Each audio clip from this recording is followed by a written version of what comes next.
Hermano, ¿cuántas veces nos hacen cosas que no nos gustan? Y yo por eso quiero abandonar la fe.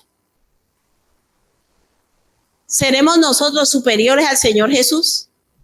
Si Él padeció, nosotros también vamos a padecer. Si a Él le hicieron cosas que no le gustaban, a nosotros también, y no solo en la congregación, en tu misma casa, con los mismos de tu familia.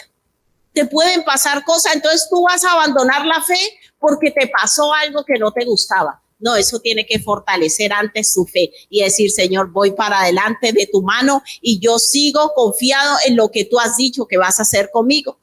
Dice, considerad aquel que sufrió tal contradicción de pecadores, versículo 3, contra sí mismo, para que vuestro ánimo no se canse hasta desmayar. No, qué pereza, yo ya no quiero volver allá, yo no le encuentro sentido. No, porque aún no habéis resistido hasta la sangre combatiendo contra el pecado. ¿Quién hizo todas esas cosas?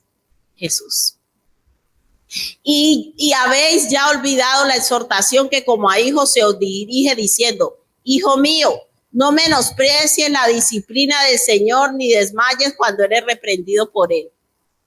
Usted sabe que hay cosas que Dios permite en nuestra vida para corregir nuestros pasos. ¿Cuántos lo saben? Y utiliza personas bien bendecidas y nos la pone al lado.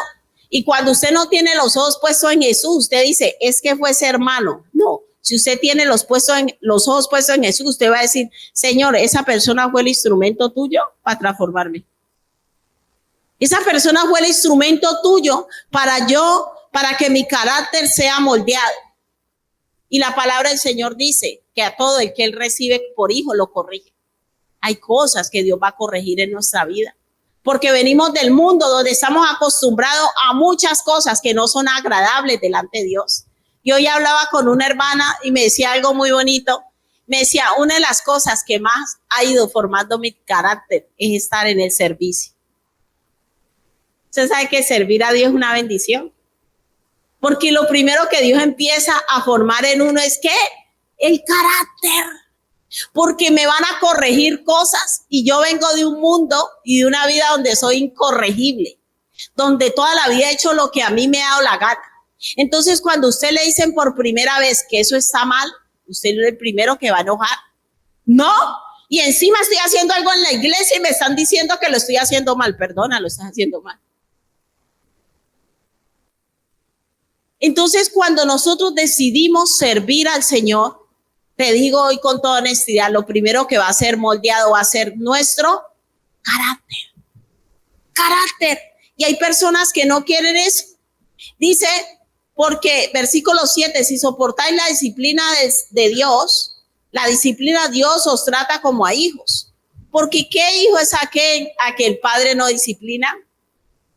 ¿Usted qué opina de esos hijos que hacen lo que les da la gana y los padres no les dicen nada? ¿Usted cómo cree que forma un niño así? Que diga, no, papá, mamá, si tú me quieres, si tú me amas, tienes que dejarme hacer lo que yo quiera. ¿Usted le parece eso normal? ¿Para qué estamos los padres? Para corregir cuando algo se está haciendo mal. Y en la casa del Señor se aplica corrección cuando algo se está haciendo mal. Y hay gente que se enfada por eso. Porque la palabra del Señor dice que las autoridades no están para corregir lo bueno. Justamente, ¿para qué están las autoridades? Para corregir ¿qué? Lo malo. La palabra del Señor enseña que Él es llamado varón de dolores, experimentado en quebrantos. Quiere decir que alrededor de la vida de Jesús había muchas situaciones que lo hacían sufrir. Había muchas situaciones que le dolían, había muchas situaciones que le molestaban. Y a veces uno le dice, Señor, pero yo ¿por qué estoy pasando esa situación si yo soy tu hijo? No quiere decir que no seamos hijos. Quiere decir que estamos siendo perfeccionados. Y la palabra del Señor dice, del mismo Jesús, que por lo que padeció, aprendió ¿qué? Obediencia. ¿Cómo aprendemos los seres humanos la obediencia? Cuando se nos aplaude todo, cuando se nos corrige. ¿Es así o no? Estamos entendiendo por qué es tan importante la corrección. Porque es tan importante que cuando nosotros nos estemos desviando, Dios ponga a alguien en el camino para decirnos, no es así. Porque Jesús, por lo que padeció, aprendió obediencia. Y si tú te pones a estudiar la vida de Jesús y el ministerio de Jesús, te vas a dar cuenta que todo estuvo lleno de sufrimiento. Él sufrió, por eso es el autor y consumador de la fe. Porque sus ojos tuvieron que estar puestos siempre en el Padre. Sus ojos estuvieron puestos siempre en la voluntad del Padre, en lo que Dios quería para él. Aunque hubiesen personas que no lo quisieran, aunque hubiesen situaciones que no le gustaban, sus ojos estaban puestos en el Padre. Porque ni aún sus hermanos lo amaban y andaban con él para arriba y para abajo, eso dice la palabra. Lo apoyaban y le decían, hermanito, lo que usted necesite.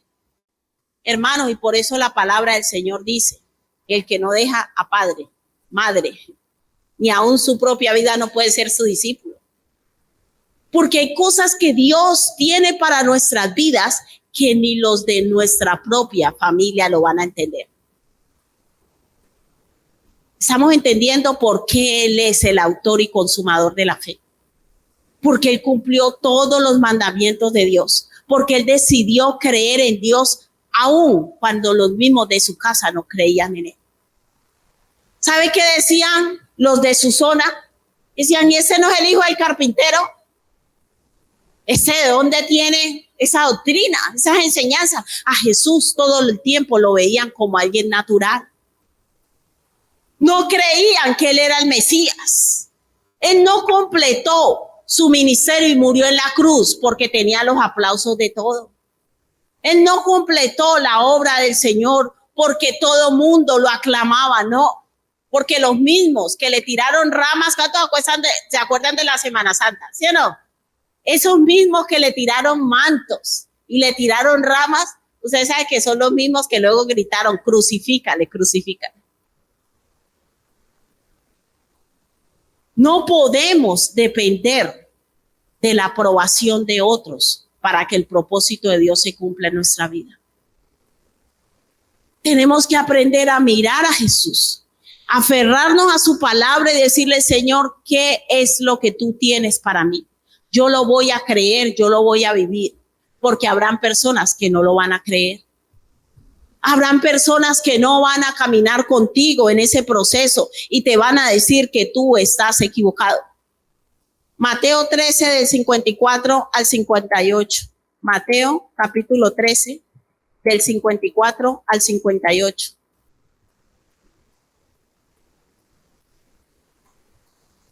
Dice, y venido a su tierra, les enseñaba en la sinagoga de ellos de tal manera que se maravillaban y decían, ¿de dónde tienes esa sabiduría y esos milagros?